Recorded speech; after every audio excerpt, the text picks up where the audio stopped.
வாழ்க வளமுடன். ஓம் நமச்சிவாய. அனைத்து தமிழ் உள்ளங்களுக்கும் வணக்கம். 12 ஆண்டுகளுக்கு பிறகு நடக்கும் குரு வக்ர பெயர்ச்சி. 119 நாட்கள் பின்னோக்கி சுழலும் குரு பகவான். நவ கிரகங்களில் முழு சுப கிரகமான குரு பகவான் 2024ஆம் ஆண்டு மே 1ஆம் தேதியிலிருந்து ரிஷபராசியில் சஞ்சரித்து வருகிறார். ஒவ்வொரு ஆண்டும் சில கிரகங்கள் வக்ரமடையும். அந்த வகையில் அக்டோபர் மாதம் 9ஆம் தேதி குரு பகவான் ரிஷபராசியில் வக்ரமடைகிறார். இதன் தாக்கம் என்ன? குரு வக்ர பயிற்சி என்றால் என்ன? எத்தனை நாட்கள் நீடிக்கும் என்று பார்க்கலாம். குரு பகவான் இந்த ஆண்டு அக்டோபர் மாதம் 9ஆம் தேதி புதன்கிழமை ரிஷபராசியில் வக்ரமாகி பின்னோக்கி செல்வார். பிப்ரவரி 4, 2025ஆம் ஆண்டு வரை இந்த நிலை நீடிக்கும். வக்ரம் என்பது நேராக செல்லக்கூடிய ஒரு கிரகம் பின்னோக்கி செல்வதை குறிக்கும். ரிஷபராசியில் சஞ்சரிக்கும் குரு பகவான் அடுத்து மிதுன ராசிக்கு செல்லாமல் பின்னோக்கி ரிஷபத்தில் ரோகிணி மற்றும் கிருத்திகை நட்சத்திரத்தில் சுழல்வது குரு வக்ர பயிற்சியை குறிக்கும். ஒவ்வொரு ராசிக்கும் குரு வக்ர பயிற்சி கணிசமான தாக்கங்களை, நல்ல பலன்களை அல்லது தடைகளை ஏற்படுத்தலாம். ஆனால் பொதுவாக குரு வக்ரம் அடைவது என்பது சுப காரிய தடை, விரிவாக்கம், வளர்ச்சி போன்றவற்றில் பாதிப்பு ஏற்படும். இந்த ஆண்டு குரு பெயர்ச்சி எந்த ராசிகளுக்கு நற்பலன்களை தந்ததோ, அதிர்ஷ்டமான பெயர்ச்சியாக இருந்ததோ அந்த ராசிகள் குரு வக்ரமாகும் 4 மாத காலத்தில் குறைவான அளவு நற்பலன்களை பெறுவார்கள். இந்த ஆண்டு குரு பெயர்ச்சி பலன்களில் எந்த ராசிகளில் குரு பகவான் எதிர்மறையான தாக்கம் ஏற்படுத்தினாரோ அந்த ராசிகளுக்கு வரும் 4 மாதம் அமோகமான பலன்கள் கிடைக்கும். அக்டோபர் 9 முதல் குரு வக்ர பயிற்சி தொடங்குகிறது. நவம்பர் 15 வரை சனி வக்ர பயிற்சி நீடிக்கிறது. கிட்டத்தட்ட 40 நாட்கள் 2 முக்கியமான கிரகங்கள் வக்கிரமாக சஞ்சரிக்கிறது. இது ஒரு சில ராசிகளுக்கு அபரிமிதமான நற்பலன்களை, அதிர்ஷ்டத்தை வாரி வழங்கும். பொதுவாக குரு பகவான் இருக்கும் இடத்தை விட பார்க்கும் இடங்கள் சுப பலன்களை பெறும். குரு பகவான் ரிஷபராசியில் இருந்து 5ஆம் பார்வையாக கன்னி ராசியையும், 7ஆம் பார்வையாக விருச்சிக ராசியையும், 9ஆம் பார்வையாக மகர ராசியையும் பார்க்கிறார். வக்ரமடைந்த குரு பார்வையால் சில ராசிக்காரர்கள் ராஜாதி ராஜ யோகம் பெறப்போகின்றனர். இனி இந்த வக்ர பெயர்ச்சியால் உங்கள் ராசிக்கான சுப பலன் என்ன என்பதனையும், அசுப பலன் ஏற்படுமாயின் ராசிக்காரர்கள் செய்ய வேண்டிய பரிகாரம் என்ன, வழிபட வேண்டிய தெய்வம் யார் என்பதனை பற்றியும் விரிவாக காண்போம். உங்கள் வாழ்வில் வளமும் நலமும் செல்வ செழிப்பும் பெற்று வாழ்வில் உயரிய நிலையை அடைய எல்லாம் வல்ல எம்பெருமானை வேண்டி விரும்பி கேட்டுக்கொள்கிறேன். கன்னி ராசி அன்பர்களே, குரு பகவான் 9ஆம் வீட்டில் வக்ர நிலையில் பயணம் செய்ய போகிறார். 2025ஆம் ஆண்டு பிப்ரவரி வரைக்கும் குரு வக்ர நிலையில் பயணம் செய்வார். ஓடி போனவனுக்கு 9ல குரு என்பது பழமொழி. எவ்வளவு பிரச்சனைகள் இருந்தாலும் முழுமையாக விடுபடலாம். புதிய முயற்சிகள் கைகூடும். இதுவரை தடைப்பட்ட காரியங்கள் சித்தியாகும். குரு பகவானின் பொன்னான பார்வை உங்கள் ராசிக்கு கிடைப்பது கூடுதல் சிறப்பு. பொருளாதார நிலை மேம்படும். பணம் கொடுக்கல் வாங்கலில் கவனமாக இருக்கவும். இதுவரை உடல் ஆரோக்கியத்தில் இருந்து வந்த பிரச்சனைகள் படிப்படியாக குறையும். மருத்துவ செலவுகள் குறையும். சிலருக்கு சகோதர வகையில் கூட நன்மைகள் ஏற்பட வாய்ப்புள்ளது. தந்தையுடன் இருந்து வந்த மனக்கசப்புகள் நீங்கும்.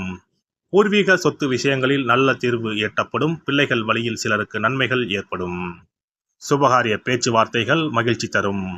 திருமணமாகி குழந்தை இல்லாத தம்பதிகளுக்கு குழந்தை பாக்கியம் கிடைக்கும். வெளியூர் அல்லது வெளிநாடு சென்று பணிபுரியும் நல்ல வாய்ப்பு கிடைக்கும். பொருளாதாரத்தில் இருந்து வந்த தொய்வு நிலை ஒரு முடிவுக்கு வரும். இதனால் பொருளாதாரம் ஏற்றம் பெறும். பழைய கடன்கள் கூட அடைபடும். சிலர் வீடு, வாகனம் போன்றவற்றை வாங்கி மகிழும் வாய்ப்பும் கிடைக்கும். அதே போல உத்தியோகத்தில் இருந்து வந்த மனக்கசப்புகள் நீங்கும். புதிய நல்ல வேலை கூட கிடைக்கும். அலுவலகத்தில் இதுநாள் வரையில் எதிர்பார்த்த சம்பள உயர்வு, பதவி உயர்வு கிடைக்கும். விரும்பிய இடமாற்றமும் கிடைக்கும். இப்படியாக உத்தியோக ரீதியாக பெரும்பாலும் நன்மைகளே மேலோங்கி உங்களுக்கு காணப்படும். அதே வகையில் தொழில் அல்லது வியாபாரத்தில் இருந்து வந்த தொய்வு நிலை படிப்படியாக மாறும். சிலர் புதிய கிளைகளை துவங்குவீர்கள். வேலை பார்த்து கொண்டு இருந்த அன்பர்கள் கூட தொழில் தொடங்க வாய்ப்புள்ளது. சிலருக்கு தொழில் தொடங்க அரசு உதவிகள் கிடைக்கப்பெறும். சிலர் புதிய முதலீடுகளை செய்து மகிழ்வீர்கள். கூட்டு தொழில் ரீதியாக இருந்து வந்த சிக்கல்கள் முடிவுக்கு வரும். புதிய கூட்டாளிகள் அறிமுகம் ஆவார்கள். அவர்கள் மூலமாக கூட்டு தொழிலில் நன்மைகள் ஏற்படும். கொடுக்கல் வாங்கல் விஷயங்கள் நல்லபடியாக நடந்தேறும். பெரிய முதலீடுகளை திறம்பட செய்து லாபம் பார்ப்பீர்கள். அரசியல்வாதிகள் பேச்சில் மட்டும் நிதானமாக இருந்து கொள்ளுங்கள். எனினும் சிலர் சாதுரியமாக பேசி மக்களின் மனதை பிடிப்பீர்கள். இன்னும் சிலர் இந்த காலகட்டத்தில் தலைமைக்கு மிகவும் நெருக்கமாவீர்கள். விவசாயிகள் நுட்பமாக செயல்பட்டு தங்களது உழைப்பால் முன்னேறுவீர்கள். அரசு வகையில் உதவிகள் கிடைக்கும். கலைஞர்களுக்கு புதிய வாய்ப்புகள் நல்லபடியாக தேடி வரும். எதிர்பார்த்த சம்பளமும் கிடைக்கப்பெறும். சிலருக்கு வெளியூர் அல்லது வெளிநாடு சென்று படிக்கும் வாய்ப்பு உண்டாகும். எதிர்பார்த்த துறை கிடைக்கப்பெறும். மொத்தத்தில் அனைத்து தரப்பினருக்கும் பெரும்பாலும் நல்ல பலன்கள்தான் ஏற்படும். குருவின் அருள் தீமைகளை இறுதியில் விரட்டும். ராகுவின் சஞ்சாரம் மட்டும் சாதகமாக இந்த காலத்தில் இல்லை என்பதால் ராகு காலத்தில் துர்க்கையை வழிபடுவது நல்லது. அதேபோல கேதுவுக்கு சங்கடஹர சதுர்த்தி தினங்களில் விநாயகரை வழிபடுங்கள், நல்லதே நடக்கும். சிறப்பு தொகுப்பு. இனி வரவே வராது என நினைத்த பணம் திரும்பி வருவதற்கு இதை மட்டும் செய்தால் போதும். நாம் கஷ்டப்பட்டு சேர்த்த அல்லது சம்பாதித்த பணத்தை யாரையாவது நம்பியோ அல்லது அவர்களுக்கு உதவி செய்வதற்காகவோ கொடுத்து ஏமாந்து இருக்கலாம். அப்படி இழந்த பணத்தை திரும்ப இனி வரவே வராது என நினைத்த பணத்தை கூட சில எளிய தாந்திரீக பரிகாரங்களை முறையாக செய்தால் திரும்ப பெற முடியும். இழந்த சொத்து, இழந்த பணம் மற்றும் நகை ஆகியவற்றை திரும்ப வீடு தேடி வர வைப்பதற்கான எளிய பரிகார முறைகள் பற்றி இங்கே தெரிந்து கொள்வோம். இந்த 2 முறைகளில் எந்த முறை நமக்கு எளிமையானதோ அதை செய்து பயன்பெறலாம். வாங்கிய பணத்தை திருப்பி கொடுக்க முடியாமல் கடன் தொல்லையால் அவதிப்படுபவரைப் போல் பணத்தை கொடுத்துவிட்டு அதை திரும்பி வாங்க முடியாமல் தவிப்பவர்கள் அதிகம் இருக்கத்தான் செய்கிறார்கள். யாராவது அவசரம் என பண உதவி கேட்கும்போது நட்பின் அடிப்படையிலோ அல்லது இருக்கப்பட்ட சிலர் பணம் கொடுத்திருப்பார்கள். ஆனால் பணம் வாங்கிய நபரோ அந்த பணத்தை திருப்பி தராமல் இழுத்தடிக்கலாம். பணம் தர வேண்டிய நபருக்கு சூழ்நிலை காரணமாக பணம் வராமல் உங்களுக்கு திருப்பி தர முடியாமல் இருக்கலாம். அல்லது அந்த நபர் பணத்தை திருப்பி தரும் எண்ணமே இல்லாமல் இருக்கலாம். நீங்களும் பல முறை பணத்தை கேட்டு சலித்துவிட்டு இனி அந்த பணம் நமக்கு வரவே வராது என நினைத்து பணத்தை திருப்பி வாங்குவதற்கான முயற்சியை கூட கைவிட்டிருக்கலாம். இப்படி கொடுத்த பணம் திரும்பி வரவே வராது என நினைத்த பணத்தை உங்களிடம் பணம் வாங்கிய நபரே மனம் மாறி அவராக வந்து உங்களிடம் திருப்பி தருவதற்கு சில எளிய முறைகளை வீட்டிலேயே செய்தால் போதும். பரிகாரம் 1. கற்பூரம் ஒன்றை ஏற்றி அது எரியும் சுடரின் மீது இரும்பு கலந்த ஏதாவது ஒரு தட்டினை காட்ட வேண்டும். இப்படி காட்டும்போது அந்த தட்டில் கரி படலம் ஒன்று உருவாகும்.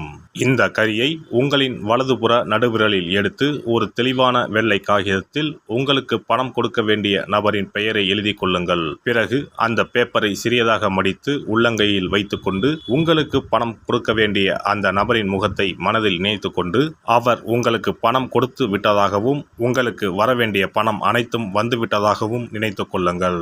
அந்த நபரின் பெயர் எழுதிய காகிதத்தை வீட்டின் பூஜை அறையில் வைத்து விடுங்கள். பிறகு அதை ஆற்றில் போட்டு விடலாம். பரிகாரம் 2. ஒரு சிறிய கிண்ணத்தில் மஞ்சளை தண்ணீர் கரைத்து எடுத்துக்கொள்ளுங்கள். ஒரு குச்சியால் அந்த மஞ்சளை தொட்டு வெள்ளை காகிதத்தில் பணம் தர வேண்டிய நபரின் பெயரை எழுதி கொள்ளுங்கள். ஓம் ஸ்ரீ கார்த்த வீர்யாஜுனாய நமக என்ற மந்திரத்தை 27 முறை சொல்லி பணம் கொடுக்க வேண்டிய நபர் உங்களுக்கு தர வேண்டிய பணம் அனைத்தையும் கொடுத்து விட்டதாக நினைத்து வேண்டிக் கொண்டு அந்த காகிதத்தை சுற்றி வெள்ளை நூலால் கட்டிவிட வேண்டும். பிறகு அந்த காகிதத்தை ஆற்றிலோ கடலிலோ போட்டுவிட வேண்டும். இந்த 2 முறைகளில் யாருக்கு எது வசதியோ அந்த முறையில் பரிகாரத்தை செய்யலாம். ஏதாவது ஒரு முறையை பின்பற்றினால் போதும். 2 முறைகளிலும் செய்ய வேண்டியது கிடையாது. இந்த பரிகாரத்தை தெற்கு நோக்கி அமர்ந்து செய்ய வேண்டும். இந்த பரிகாரத்தை நம்பிக்கையுடன் தொடர்ந்து செய்து வந்தால் கண்டிப்பாக வராது என நினைத்த பணம் விரைவில் உங்களின் வீடு தேடி வரும். எல்லாம் வல்ல இறையருளால் நீங்களும் உங்கள் அன்பு குடும்பமும் உடல் நலம், நீலாயுள், நிறை செல்வம், உயர் புகழ், மெய்ஞானம் ஓங்கி வாழ்க வளமுடன். இந்த வீடியோ பதிவு உங்களுக்கு பிடித்திருந்தால் லைக் பண்ணுங்க, கமெண்ட் பண்ணுங்க, ஷேர் பண்ணுங்க, மறக்காம சப்ஸ்கிரைப் பண்ணுங்க, பக்கத்துல இருக்கிற பெல் பட்டனை கிளிக் பண்ணுங்க. நன்றி, வணக்கம். ஓம் நமச்சிவாய. சிவாய நம.